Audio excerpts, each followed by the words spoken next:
Welcome again students. मैं Gurpreet Singh lecture of physics. Today we are going to do the next topic of +1 physics. +1 physics का हम next topic करने जा रहे हैं. पहले हमने parallelogram law of vector additions किया, उससे पहले हमने triangle law of vector additions किया. अब हम polygon law of vector additions करने जा रहे हैं. जैसे मैंने आपको पहले बताया था कि अगर दो वेक्टर होंगे तो उस केस में हमारा triangle law of vector addition और parallelogram law of vector addition applicable हैं. परंतु अगर मान लो हमारे पास दो से ज़्यादा वेक्टर आ जाते हैं, मान लो 3 हो जाते हैं, 4, 5, 6 या n नंबर ऑफ वेक्टर्स हो जाते हैं, तो उनका एडिशन कैसे करना है वो किया जाएगा polygon law of vector addition से. तो polygon law of vector additions करने जा रहे हैं हम लोग. तो इस केस में +1 physics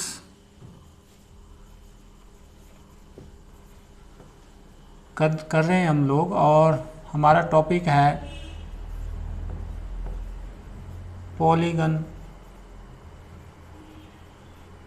law of vector addition. Polygon law of vector addition. तो मान लेते हैं कि हमारे पास 4 वेक्टर्स हैं और ये वेक्टर्स हैं ए वेक्टर और दूसरा है बी वेक्टर्स और तीसरा है सी वेक्टर और ले लेते हैं हम अपनी तरफ से ई वेक्टर है और इनका हमने रिजल्टेंट निकालना है. इनका क्या निकालना है? रिजल्टेंट निकालना है. तो रिजल्टेंट किस कौन वेक्टर देगा? रिजल्टेंट देगा इसकी closing side taken in the opposite order. ये इसकी जो क्लोजिंग साइड होगी ये इसका रिजल्टेंट देगी ये. और ये क्या रिजल्टेंट देगी? ये देगी A vector plus B vector plus C vector plus E vector.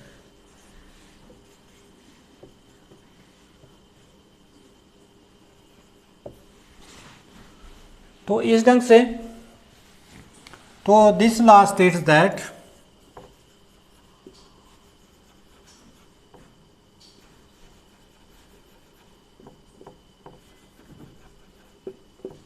if a large number of vectors are represented by the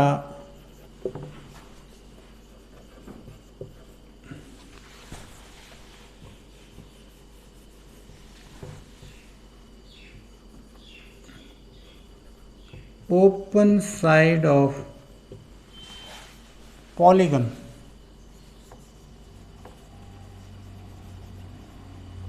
taken in a same order,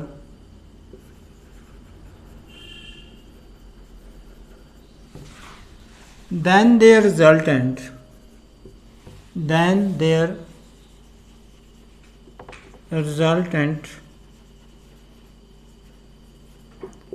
is represented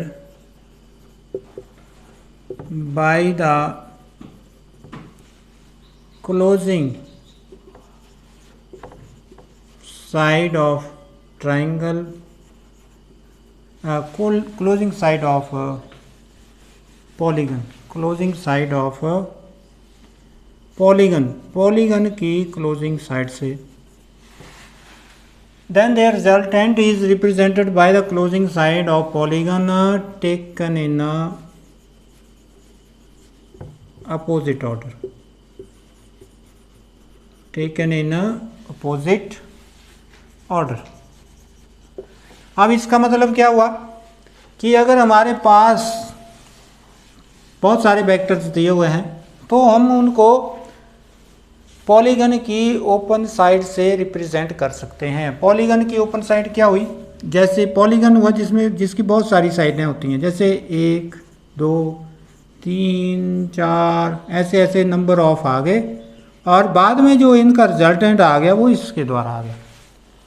ये जो क्लोजिंग साइड आएगी ये इसका resultant बताएगी। तो इस ढंग से ये आपने लिखना नहीं है, ये जो मैंने डायग्राम बनाई है नीचे, तो डायग्राम आपने यही बनानी है। अब इसका हम प्रूफ करने जा रहे हैं। देखो वेरी सिंपल। अब क्या है कि हम क्या करते हैं कि ये हम मिला देते हैं, इसको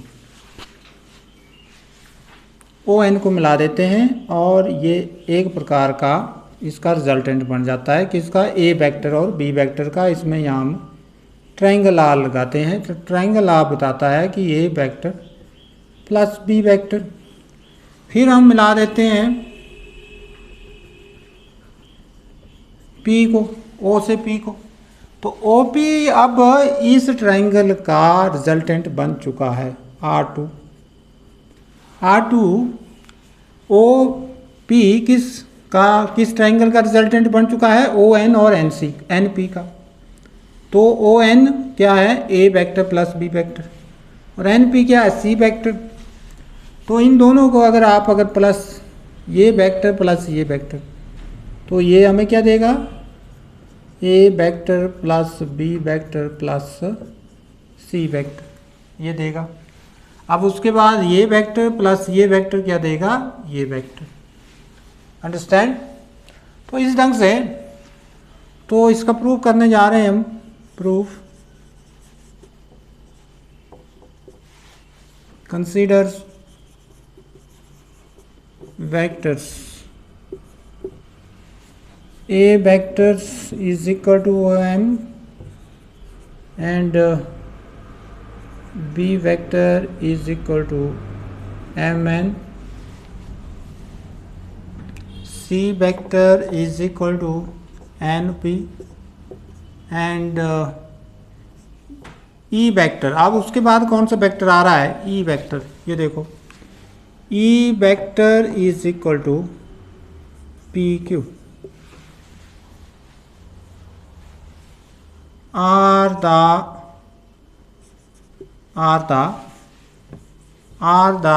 open sides of polygon। Polygon की क्या है, ओपन साइड है। now OQ is equal to R vector is the resultant of these of above vectors।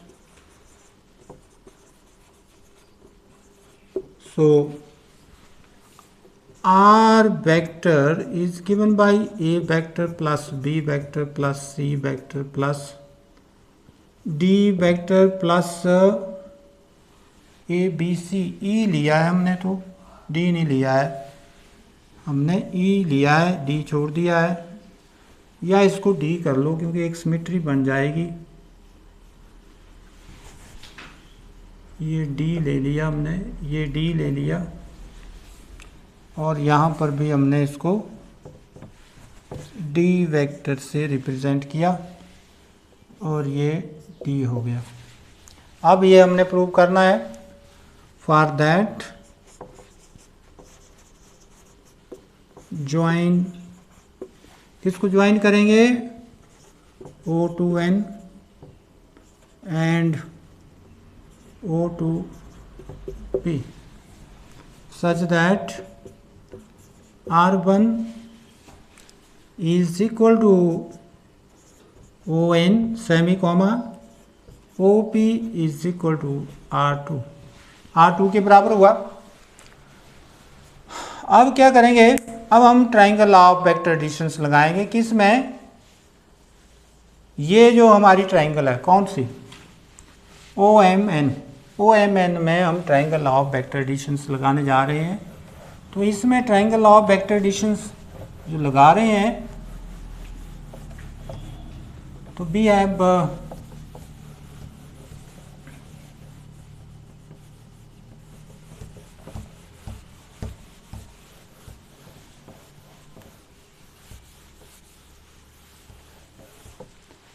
we have a triangle.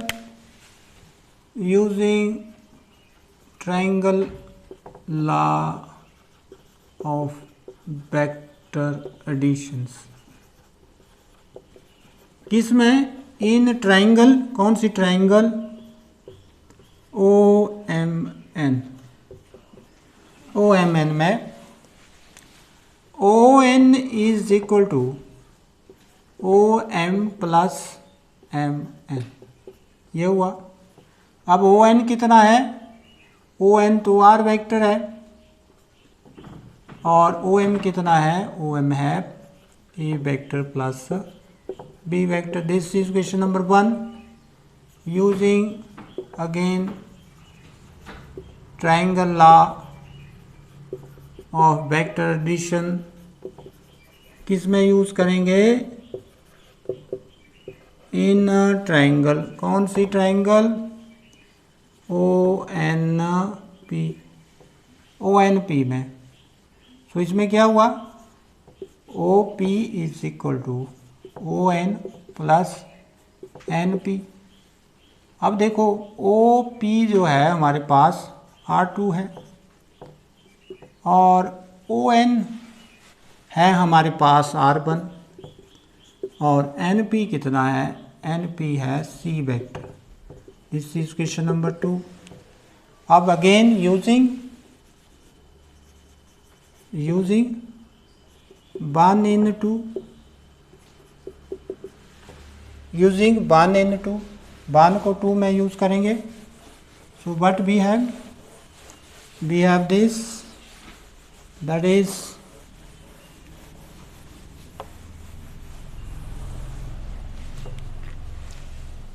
R2 is equal to R1 क्या हुआ? A vector plus B vector plus C vector. This is question number 3। Again in triangle, कौन सी? OPQ, using triangle law of vector additions. ये questions आपके exam में आ चुका है, जो आपके एनुअल एग्ज़ाम होते हैं +1 के, उनमें ये क्वेश्चन बार बार आता है। तो इसमें भी देखेंगे हमारे पास OQ is equal to OP plus PQ। तो OQ क्या है हमारे पास? R vector. OP क्या है? OP है R2, और PQ क्या है? PQ है हमारे पास D vector. This is question number 4। अब हम क्या करेंगे? यूजिंग 2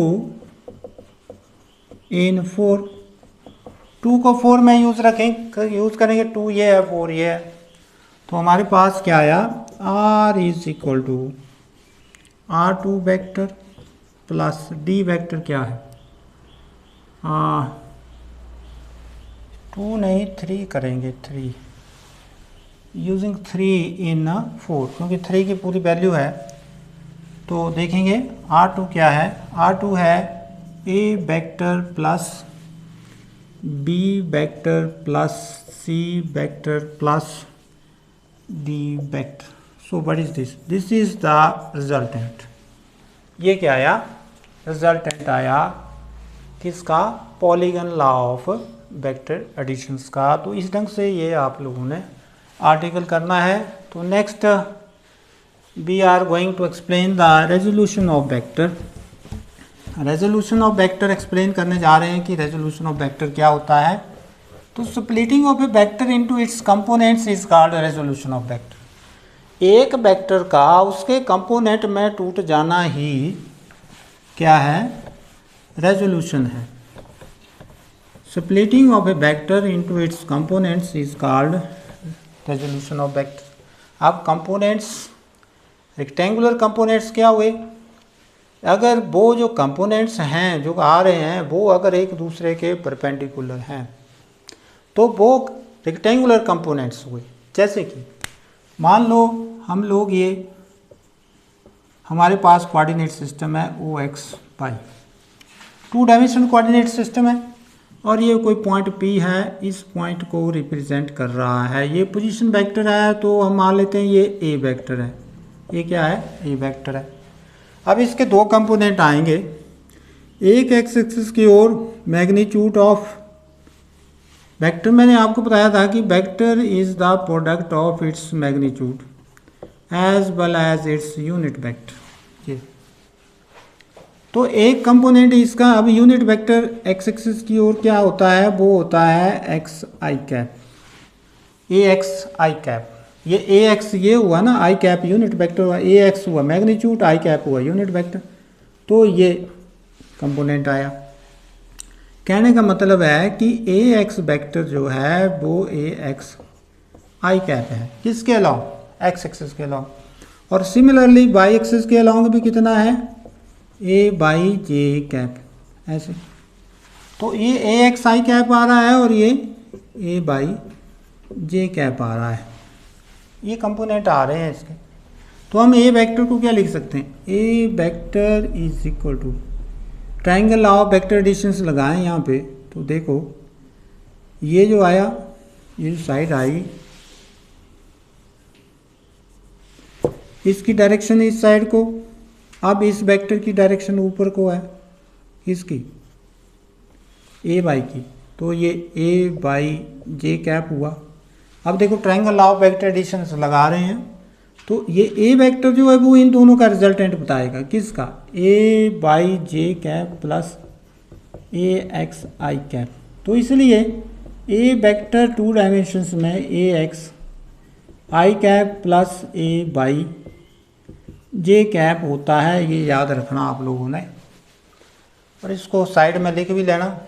और अगर यही वेक्टर 3 डायमेंशनल कोऑर्डिनेट सिस्टम में आ जाता है, ऐसे ऐसे, और ये कोई पॉइंट वो पी ले लेते हैं, ये जैसे यहाँ लिया है, और ये वेक्टर है, तो यहाँ जो कंपोनेंट एक्स बाई जेड, तो इसके कंपोनेंट्स एक्स एक्सिस के along A X I cap होगा, बाई एक्सिस के अलोंग ए बाई जे कैप होगा, ए बाई जे कैप होगा, और जेड एक्सिस के अलोंग ए जेड के कैप होगा।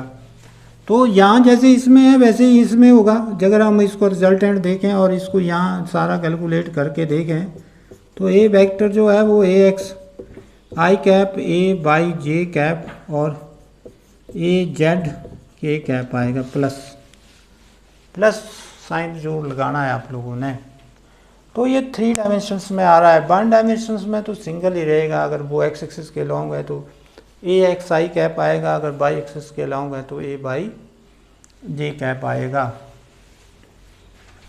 तो इस ढंग से, तो splitting of A vector into its component. अब कई बार जो है हम लोग देखते हैं कि ऐसे ये होता है, ये पॉइंट है और ये हमें सिर्फ आर दिया हुआ है, और आर वेक्टर जो है वो यहाँ पर लिखा हुआ है x comma by comma Z, और बोल देते हैं कि आर वेक्टर जो है वो x I cap plus by J cap plus Z K cap. आप बोलते हैं इतनी लंबी टर्म कहाँ से आई, ये पोजीशन वेक्टर है 3 डायमेंशनल कोऑर्डिनेट सिस्टम में, एक्स एक्सिस के अलोंग इसका कंपोनेंट है x I cap, by axis के अलोंग इसका कंपोनेंट है by J cap, Z axis के अलोंग इसका कंपोनेंट है जेड के कैप। तो इसलिए ये ऐसे आया। 2 डायमेंशंस में ये कैसे हो जाएगा, 2 डायमेंशंस में अगर हम बात करें, ये 3 डायमेंशंस में, 2 डायमेंशंस में कैसे होगा, ये एक्स ये बाई, ये यहाँ मिलाया, ये ओ पी, ये आर वेक्टर। तो आर वेक्टर किसके बराबर हुआ, x I cap plus by J cap, ऐसे। तो वेक्टर्स, पोजीशन वेक्टर्स को जब भी रिप्रेजेंट करना है या किसी वेक्टर को रिप्रेजेंट करना है तो आप लोगों ने उसको ऐसे ही रिप्रेजेंट करना है, इसमें कोई आपने चेंज नहीं लाना है। और अब हम नेक्स्ट इसी को ही आगे एक्सप्लेन करने जा रहे हैं कि रेजोल्यूशन ऑफ वेक्टर क्या है? हमारा पॉइंट क्या है? हमारा पॉइंट है रेजोल्यूशन ऑफ वेक्टर। तो resolution of vector means splitting of A vector into its component. RESOLUTION। Resolution of vector is the splitting of the vector into its component called resolution of vector। तो यही हम करने जा रहे हैं। तो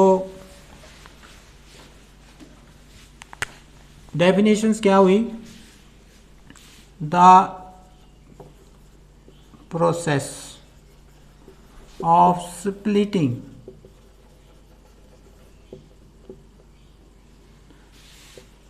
of a vector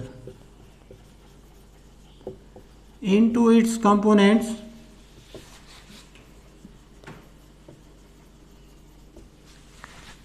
is called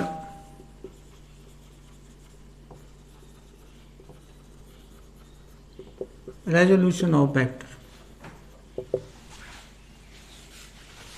यहाँ double C होगा। process of splitting of a vector into its components। Double सी होता है। Single process of splitting of a vector into its components is called resolution of vector। अब इसमें क्या है कि हम क्या करते हैं कि consider a vector is equal to OP in two-dimensional coordinate system। two-dimensional coordinate system। two-dimensional coordinate system लेते हैं ये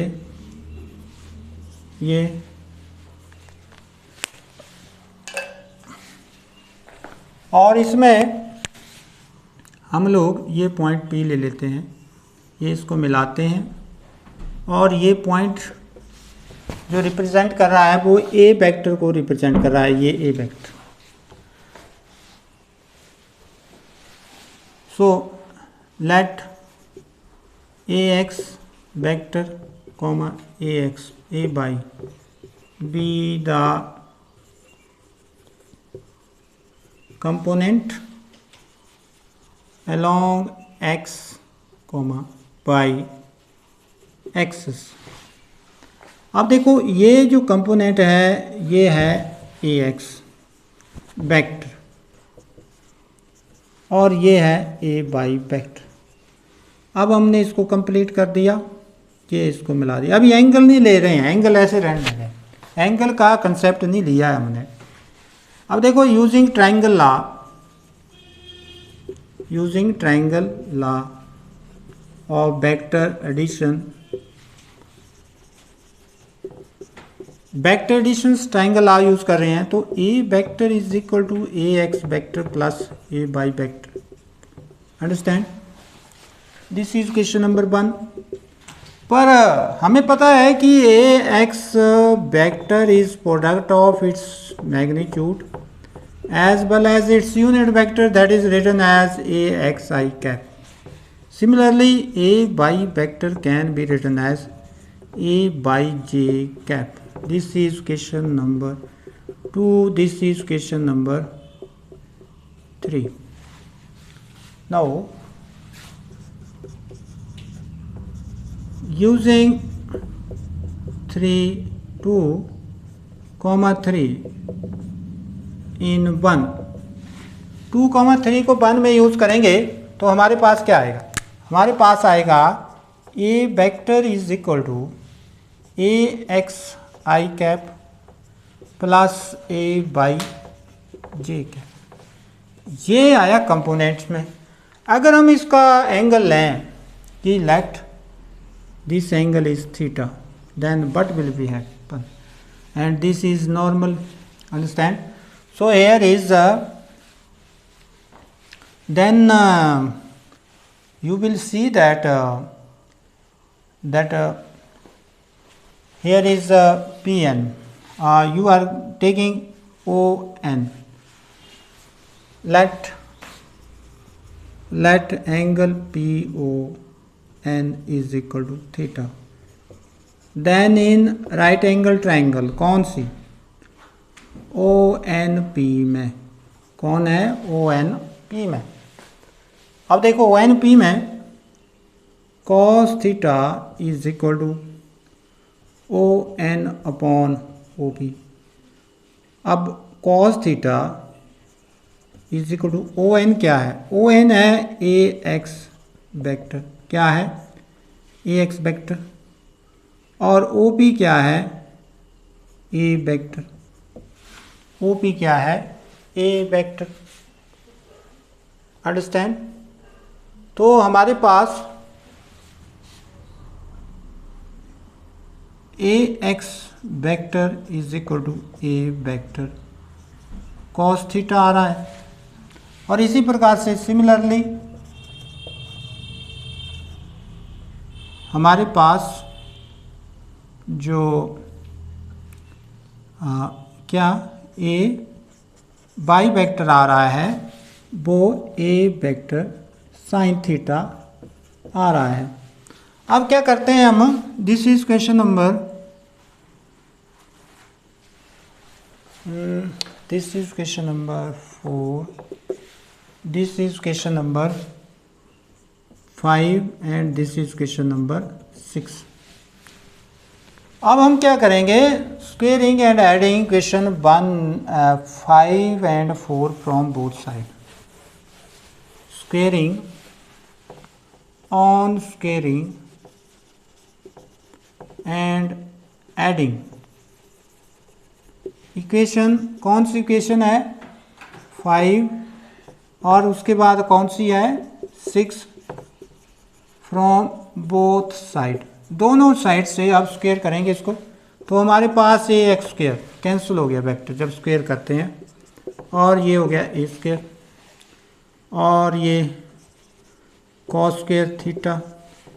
और दूसरा हुआ ए बाई स्क्वायर प्लस बराबर है ए स्क्वायर साइन स्क्वायर थीटा. अब इसको ऐड कर दिया, इसको भी. तो इसको जब ऐड किया इस साइड को तो हमारे पास क्या आया? इसको ऐड किया A square sine square theta common ले लिया प्लस कॉस स्क्वायर थीटा. यहाँ क्या आया? A X square plus A Y square. ये किसके बराबर हुआ? ये 1 के बराबर हुआ. तो A square is equal to A X square plus A Y square. So A किसके बराबर हुआ? ए हुआ A X square plus A Y square this.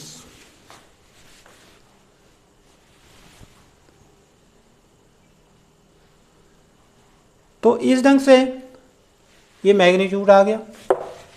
Magnitude 1/2 लेना इसमें.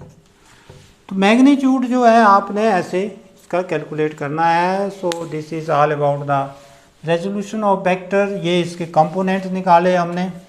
कंपोनेंट्स रेक्टेंगुलर कंपोनेंट्स जो हैं वो ये आए. रेक्टेंगुलर कंपोनेंट्स ये आए.